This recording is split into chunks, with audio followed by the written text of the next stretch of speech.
Welcome all of you to my video. This video we are going to see chapter 3 trigonometry example 3.19. A ripple tank demonstrates the effect of two water waves being added together. The two waves are described by h is equal to 8 cos t and h is equal to 6 sin t, where t belongs to 0 to 2 pi in seconds and h is in the height of in millimeters of still water. Find the maximum height of the resultant wave and the value of t at which it occurs.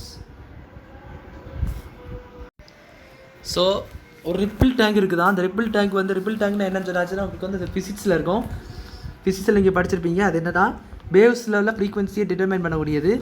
So அது வந்து ரெண்டு water வேவ்ஸை வந்து effect பண்ண வைக்குது. அதை add பண்ணும்போது அதை add பண்ணணும். ஆட் பண்ணி வந்து ஆட் பண்ணாச்சுன்னா அந்த ரிப்பிள் டேங்குடைய அந்த டோட்டல் எஃபெக்ட் வேவ் கிடைக்கும். ஸோ இது வந்து ரெண்டு வேவ்ஸை எப்படி கொடுத்துருக்காங்க, h is equal to 8 cos t, h is equal to 6 sin t அப்படி சொல்லி கொடுத்துருக்காங்க. ஹெச் வந்து ஹைட் இன் மில்லிமீட்டர்ஸ், ஹைட் வந்து ஸ்டில் வாட்டருக்கு மேலே உள்ள ஹைட்டை வந்து ஹெச்ன்னு சொல்லி கொடுத்துருக்காங்க. ரிசல்டன்ட் வேவுடைய மேக்ஸிமம் ஹைட்டையும் டி எங்கே வந்து கரெக்டாக இருக்கும்னு உள்ளதையும் வேல்யூ நீங்கள் கண்டுபிடிக்கணும். ஸோ பாருங்கள், இங்கே வந்து ஹெச் வந்து resultant wave height,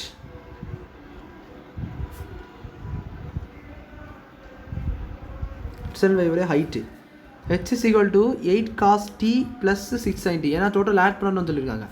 sorry 6 sin t, அதாவது ரெண்டத்தையும் நீங்கள் ஆட் பண்ணணும். You got to add it. இப்போ நான் என்ன பண்ண போகிறேன்னா முதல்ல நான் ஆர் என்னன்னு கண்டுபிடிக்க போகிறேன். எப்படி ஆர் கண்டுபிடிக்கணும், இதை வச்சு ஆர் கண்டுபிடிக்கணும். So R square is equal to 8 square plus 6 square. இதுதான் உங்களுக்கு வச்சு எக்ஸ் ஆக்சிஸ் ஒய் ஆக்சிஸ். இந்த 8 எக்ஸ் கொடுத்துரு 8 6 கொடுத்துருக்காங்க, இதுதான் எக்ஸ் ஆக்சிஸ். இதை ஆட் பண்ணிக்கோங்க. 64 + 36 R square is equal to 100. R என்ன வரணும் உங்களுக்கு 10 வரும். ஸோ இதை வச்சு நான் இப்போ என்ன பண்ண வரேன் பாருங்கள், மல்டிப்ளை n டிவைடட் பை 10.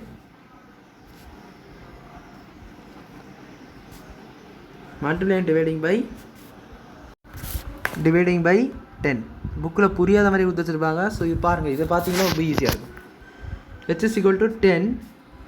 இப்போ என்னன்னா 10 டிவைட் இருக்குது. ஆக்சுவலி இப்படி இருக்கும் 10/10. இப்படின்னா சொன்னால் சேஞ்சஸே கிடையாது, அதானே 10/10. அதாவது மல்டிப்ளை டிவைடட் பை 10 பண்ணியாச்சுன்னா 10/10ன்னு அர்த்தம். 10 × 1/10, அதாவது டிவைடிங் தான் 10/10.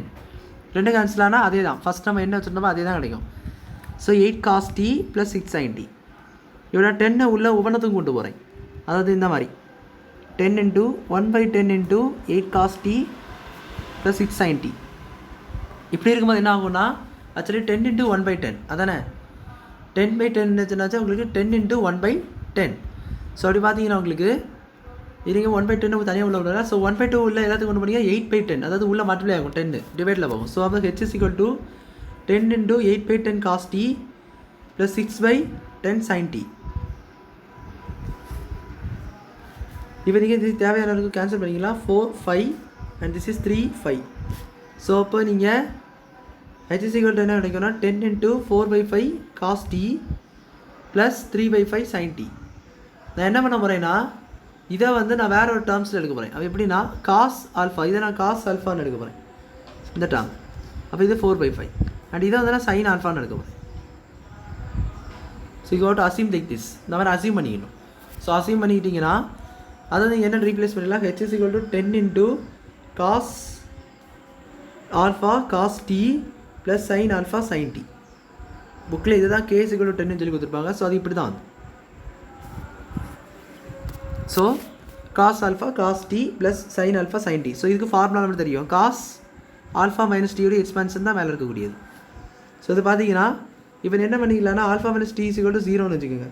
அப்படி வச்சுக்கிங்கன்னா ஆல்ஃபா - t எப்போ 0, ஏன் 0 நான் போட்டேன் உங்களுக்கு புரிஞ்சிருக்குன்னு நினைக்கிறேன். மேக்ஸிமம் ஹைட்டில் வந்து உங்களுக்கு ஆங்கிள் 0.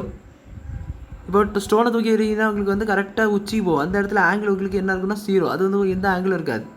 ஸோ அது மேக்ஸிமம் ஹைட்டில் உங்களுக்கு ஆங்கிள் எனக்குமே 0 ரிசல்டன்ட் வேவில். ஸோ அதனால் நீங்கள் 0 சப்ஸ்டிட் பண்ணிங்க. Alpha is equal to alpha ஃபிலிட் என்னென்னு கண்டுபிடிச்சிங்கன்னா t. ஸோ அப்போ h is equal to 10 × cos alpha - 0. So இது கண்டுபிடிச்சிங்கன்னா மேக்ஸிமம் ஹைட் என்னன்னு சொல்லி வச்சோம்.